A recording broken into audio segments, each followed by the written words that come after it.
নবীর আশিক নবীর এক সাহাবা সে জীবনে কোনো ভালো কাজ করেনি একটা ভালো কাজ করেছে নবী পাক কোথায় যেন জিহাদে গিয়েছিল জিহাদের জন্য দিয়েছিল নবী মুহাম্মদ তার জান দিয়েছে দেখেন সব রাখিনি জীবনের রোজা রাখিনি জীবনের রোজা করে নীলি আদা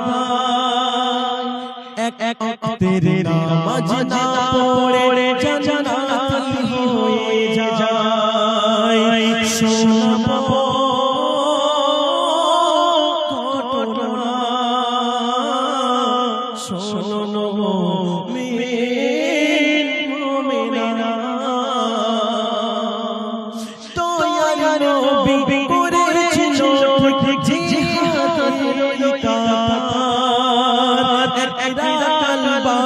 জিহাদের ছুটে এলো কাছে মুস্তাফা চুপ বলে